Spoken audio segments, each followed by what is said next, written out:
तो वही जाडा हो रहा है। तो वही नमस्कार सभी एसएससी की जो जीडी की तैयारी कर रहे हैं जवानों को हाथ जोड़ के राम राम नमस्कार। तो ये हमारी हिंदी की क्लास आज। तो इसमें पीवाईक्यू लेंगे, 20 क्वेश्चन होते हैं।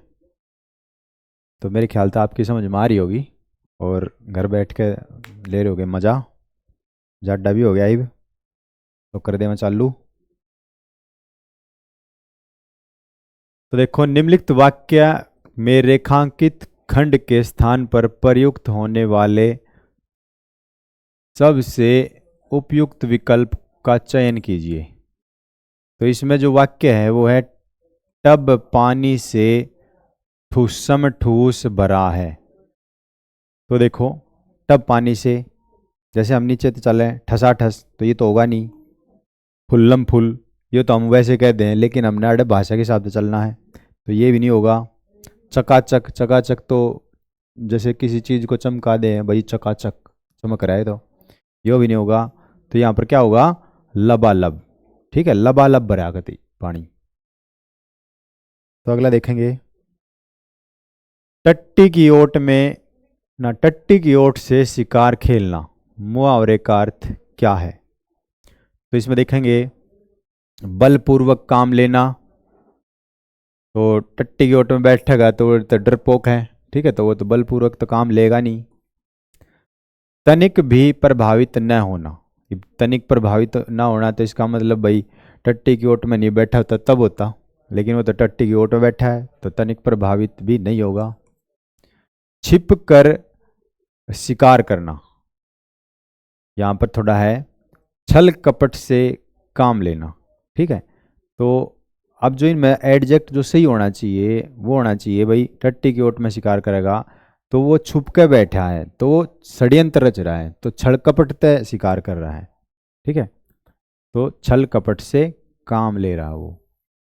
डायरेक्ट शिकार करना यहाँ पे नहीं होगा, ठीक है, क्योंकि हम पढ़ रहे हैं मुहावरे, उसके अंदर में कुछ उसका अर्थ अलग होता है।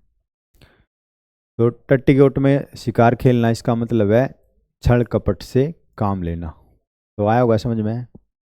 अगला देखेंगे, निम्नलिखित में से विशेषण शब्द का उदाहरण है। ठीक है, तो कौन सा है इसमें विशेषण शब्द का? तो भारत तो संज्ञा हो गया, समाज भी, धन भी, और बच गया क्या, भारतीय। तो इसका जो आंसर होगा वो क्या होगा, भारतीय। तो ये तो होंगे नहीं, तो इसका एग्जैक्ट आंसर होगा भारतीय। उसकी विशेषता क्या है कि वो भारतीय है, भारत का है, भारतवासी है। अगला देखेंगे, अगले माह वसंत ऋतु प्रारंभ होगी, रेखांकित शब्द के विलोम शब्द का चयन कीजिए। ठीक है, तो इसमें जो रेखांकित शब्द है वो है अगले माह बसंत, तो बसंत ऋतु का। अब बसंत ऋतु में क्या होता है, नई नई पत्तियां आती हैं, नए पत्ते आते हैं। ठीक है, नए पत्ते, जैसे पेड़ है उनके ऊपर नए पत्ते आने शुरू हो जाते हैं। तो एक तो आ गए नए पत्ते, फिर अगला इसमें ऑप्शन के हिसाब से देखेंगे, ग्रीष्म में तो इसका उल्टा होगा नहीं, पतझड़, पतझड़ इसका ठीक होगा, क्योंकि पतझड़ में क्या होते हैं, पत्ते झड़ जाते हैं। ठीक है, गर्म होगा नहीं, ठंडा होगा नहीं, ग्रीष्म होगा नहीं, तो ये होगा। समझ में आया होगा। अगला है, निम्नलिखित वाक्यांश के लिए उपयुक्त सार्थक शब्द कौन सा है? जो समान न हो, जो समान न हो, तो इसका सार्थक क्या होगा, एक समान। तो जो समान ना हो यानी कि बराबर ना हो, तो एक समान तो कट गया, बराबर भी नहीं होगा। तो एक समान ना हो तो वो क्या होगा, विषम। तो इसका जो आंसर होगा वो होगा विषम। खुराक तो है ही नहीं, खुराक तो बहुत अलग है। तो एक संख्या होती है सम, एक संख्या होती है विषम। सम संख्या में 2 4 ये होंगे, विषम में भाई जैसे आपका 3 आ जाएगा, है ना, 5 आ जाएगा, 9 आ जाएगा। तो इस तरीके से उनमें समानता ना हो, समान ना हो। अगला देखेंगे, इनमें से कौन सा शब्द अग्नि का पर्यायवाची नहीं है? तो अग्नि का कौन सा है, हुतासन, हुतासन तो है, अग्नि का हुतासन तो है। अनल भी है, पावक भी है, और बच गया कौन सा? अभंग, यानी कि जिसको भंग ना किया जा सके। समझ में आया होगा। अगला है जिसकी सीमा ना हो, वाक्यांश के लिए उचित शब्द बताएं। तो जिसकी सीमा ना हो तो वो क्या होगा? ना हो। ठीक है, तो इसमें देखो, परिसीमित, परिसीमित का मतलब है जिसको भाई माप लिया गया हो। सीमांकित, जिसकी सीमा निश्चित की गई हो। असीम, जो इसका आंसर होगा वो होगा असीम। आ का मतलब ना, सीम का मतलब सीमा, और ये सीमा, तो इसका जो आंसर होगा वो होगा असीम। अगला देखेंगे, दिए गए वाक्यांश के लिए सार्थक शब्द बताएं। दोपहर के बाद का समय, तो जैसे 8 पैर होते हैं तो उनमें सुबह का जो है पूर्वान हुआ है, मध्य का जो है वो दोपहर से पहले का हुआ है, अपान जो है वो दोपहर के बाद का समय है, तो दोपहर के बाद का समय होगा अपान। ठीक है, तो अगला देखेंगे, हमें किसी बूढ़े व्यक्ति के डैश का तिरस्कार नहीं करना चाहिए, तो उचित भाववाचक संज्ञा के से वाक्य पूर्ण कीजिए। ठीक है, तो चाल चलन, चाल चलन तो होगा नहीं। मोटापा, मोटापा तो अलग ही बात है। तो बूढ़े में क्या होगा? बुढ़ापा, तो बुढ़ापे में उसका तिरस्कार नहीं करना चाहिए। ठीक है, तो बुढ़ापा, रोना, हंसना, ये क्या है? भाववाचक, अपने भाव हैं ये अंदर के। अगला देखेंगे, उसके पक्ष में अनेक लोग हैं, रेखांकित शब्द के विलोम शब्द का चयन कीजिए। तो रेखांकित शब्द है पक्ष, तो उसके पक्ष में अनेक लोग हैं, तो पक्ष का उल्टा बताना है। पक्ष का उल्टा क्या होगा? विपक्ष। तो निष्पक्ष तो होगा नहीं, समपक्ष होगा नहीं, और इसका क्या होगा? विपक्ष। कुपक्ष तो अलग है, तो इसका आंसर होगा विपक्ष। तो समझ में आया होगा। अगला देखेंगे, निम्नलिखित वाक्य में किस शब्द में अशुद्धि है? देशों में यह बीमारी कोरोना के कारण फैली थी। ठीक है, तो इसका शुद्ध बताना है, मतलब अशुद्धि किस में है? तो देखो, यो दिखने लग रहा है। ठीक है, कोरोना ठीक है, कारण ठीक है, फैली ठीक है, यो गलत है। तो बीमारी को क्या लिखेंगे? बीमारी। तो अगला देखेंगे, गीतों की लड़ियां, उपरोक्त अशुद्ध वाक्य खंड का शुद्ध रूप कीजिए। यानी कि गीतों की लड़ियां, तो गीतों की क्या होती हैं? गीतों की होती हैं कड़ियां। गीतों की बेड़ियां ना होती, गीतों की कमियां अलग है, गीतों की छड़ियां नहीं होती, तो क्या बच गया हमारा? गीतों की कड़ी। गीतों की कड़ी, लड़ी नहीं। अगला है, निम्नलिखित विकल्पों में से किसी एक वाक्य में असुर शब्द के लिए उचित पर्यायवाची का प्रयोग हुआ है? तो असुर के लिए बताना है भाई उल्टा, ना सॉरी पर्यायवाची, इसका सिमिलर। तो इसमें देखो, श्याम घमंडी है, ये तो गया। दर्प अच्छा नहीं होता, दर्प होता है गर्व।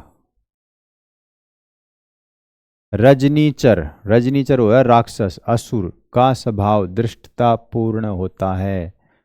रजनीचर, निशाचर, ठीक है, असुर, राक्षस, तो ये होगा इसका आंसर। वह दम्भ है, वह दम्भ का मतलब हुआ घमंडी,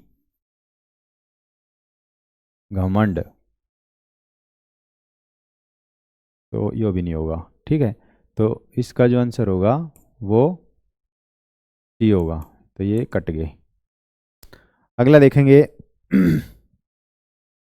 निम्नलिखित मुहावरे का उचित अर्थ विकल्प चुनिए। मुट्ठी गर्म करना, तो मुट्ठी गर्म करना भाई देखो, घूस देना, शुभारंभ करना, कलंक लगाना, धाक जमाना, धाक जमाना तो टोरा जमाना, कलंक लगाना बेइज्जती कराना, शुभारंभ करना श्री गणेश करना, घूस देना तो मुट्ठी गर्म कर दी, रिश्वत दे दी, उसने घूस दे दी। तो आया होगा समझ में। अगला है, निम्नलिखित वाक्य में किस खंड में त्रुटि है? जहां तक हमारा विचार तो यही है। ठीक है, तो देखो, हमारा तो ठीक है, विचार भी ठीक है, यहीं यहीं भी ठीक है, तो बच गया यो जहाँ। जहाँ में क्या होगा, जय है आ में आ होगा चंद्र बिंदु, जहाँ तक, तो इसका आंसर होगा डी। अगला देखेंगे। अगला आ गया भाई वो ये पैराग्राफ। क्या आपने कभी इस बात पर गंभीरता पूर्वक डैश किया है? तो किसी बात पर हम क्या करेंगे, इच्छा, इच्छा नहीं करेंगे, समझ, समझ नहीं करेंगे, सोचेंगे नहीं, तो क्या करेंगे, विचार। तो किसी बात पर करेंगे विचार कि आज हम जो कुछ भी हैं उनमें किसी किसी का योगदान है, माता का, मातृभूमि का, मातृभाषा का, या फिर इन सब का एक डैश है। तो इन सब की क्या है, एक जननी है। पिता नहीं होगा, बहन नहीं होगा, भाई नहीं होगा, तो क्या होगा, जननी होगा। अच्छा, हमें जन्म देती है, जननी हमें जन्म देती है, एक के आंगन में खेल कूद कर तथा खा पी कर हम हुष्ट पुष्ट हो जाते हैं, होते हैं, और हम एक अपने विचारों, भाव इत्यादि को प्रकट करने की शक्ति देती है। इसी शक्ति के अभाव में हम गूंगे और बहरे बनकर रह जाते हैं। यही शक्ति हम पर पूर्ण रूप से मनुष्य बनाने का उपकार करती है। इस उपकार का मुद्रा नहीं, पैसा नहीं, नगद नहीं, ऋण, हाँ तो ऋण, इस उपकार का ऋण हम पर सबसे अधिक है। इसी ऋण के से मुक्त होने के लिए हमें सच्चे मन से उनकी सेवा करनी चाहिए। विदेशी भाषा के समान इसका तिरस्कार नहीं करना चाहिए। तभी हम अपनी डैश के सच्चे सपूत कहलाएंगे। ठीक है, तो तभी हम अपनी मातृभूमि के सच्चे सपूत कहलाएंगे, गांव के नहीं, देश के नहीं, शहर के नहीं, किसके, मातृभूमि के। किंतु यह काम इतना सरल नहीं है। यह काम तो तलवार की डैश पर चलने का है। तो तलवार की रास्ता चलने का, नोक पे नहीं चल सकते, किनारा, तो तलवार की धार पर चलेंगे। तलवार की धार पर चलने जैसा है। तो आया होगा समझ में। आगे देखें तो वीडियो यहीं तक। तो भाई कैसी लगी आपको, मेरे ख्याल से समझ में आई होगी। तो ये 20 क्वेश्चन होते हैं आपके PYQ, तो इनकी प्रैक्टिस हो जाती है। तो वीडियो देखने के लिए आप सभी छोटे भाण भैया का हाथ जोड़कर बहुत बहुत धन्यवाद, और सभी को नमस्कार, राम राम। और जो यह वीडियो अपने शेयर करा करो, कति भी नहीं करते, और ना लाइक करते, ना कमेंट करते,